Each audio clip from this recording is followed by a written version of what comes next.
Histoire de Paris, cette enceinte au cours des siècles. Paris ne s'est pas construit en un jour, il est une histoire de Paris au cours des siècles qui se confond avec celle de la construction successive de cette enceinte. L'enceinte du début du IVe siècle, dite gallo-romaine, sur l'île de la Cité est la première à l'époque de Lutèce où l'on adorait encore Vulcain, et la Seine ne comportait que 2 ponts. Il ne reste guère que quelques vestiges directs ou enfouis. Les traces de cette enceinte sont une plaque rue de la Colombe et des vestiges découverts au début du XXe siècle sous le parvis Notre-Dame et quelques autres encore rue Chanoinesse. La seconde enceinte fut construite rive droite, au Xe ou XIe siècle, c'est-à-dire autour de l'an 1000 avec toutes ses superstitions. Les fouilles sont peu nombreuses et les vestiges visibles le sont encore moins.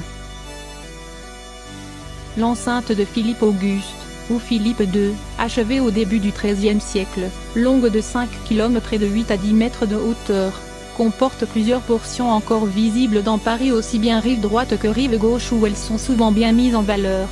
On peut notamment voir une section du mur remarquablement conservée, rue Clovis, et à la base d'une des tours intégrée dans les locaux du Mont-de-Piété. Au XIVe siècle, l'enceinte dite de Charles V permet de circonscrire l'extension de Paris rive droite avec la Bastille notamment, tout en consolidant l'enceinte de Philippe Auguste sur la rive gauche. Des vestiges se trouvent, à l'ouest sous la place du Carrousel, à l'entrée du musée du Louvre, et à l'est, les vestiges de la tour de la Liberté de la forteresse de la Bastille qui sont exposés dans le square Henri Galli. Charles IX décide de protéger le Paris du XVIe siècle en prolongeant l'enceinte précédente avec le jardin des Tuileries à l'ouest, et en y ajoutant un fossé. Les matériaux excavés de couleur jaune ont donné le nom de fossé jaune à cette enceinte achevée sous Louis XIII.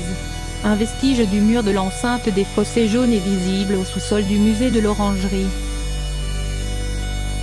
La particularité de cette 6e enceinte, ou plus précisément de ce mur d'octroi, réside dans le fait qu'elle est à l'initiative des puissants fermiers généraux, à but lucratif, pour collecter l'impôt et non pas à but militaire comme les précédentes.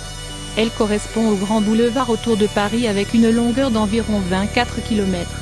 Elle fut achevée en 1787. Cette enceinte donnait lieu à ce genre de boutade contre la ferme générale dont Lavoisier était l'un des gestionnaires. Pour augmenter le numéraire et raccourcir notre horizon, la ferme a jugé nécessaire de mettre Paris en prison.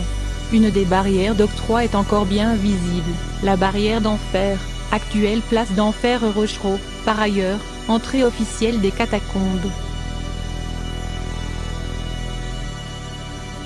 La 7e enceinte fortifiée est à l'initiative du député Thiers, elle correspond au boulevard qui porte le nom des maréchaux de l'Empire. C'est une fortification entourant Paris sur 39 km. Le terme boulevard est un dérivé du néerlandais signifiant rempart. Votée en 1841 et achevée en 1845, elle aboutira à l'annexion de ce qui était à l'époque des communes riveraines, comme Auteuil, Passy, La Villette, et d'autres. Elle fut fort utile aux Parisiens en 1870 lors du siège par les Allemands. Son arasement s'acheva en 1924. Un vestige du bastion 82 de 1842 est visible dans les jardins de la Cité universitaire internationale.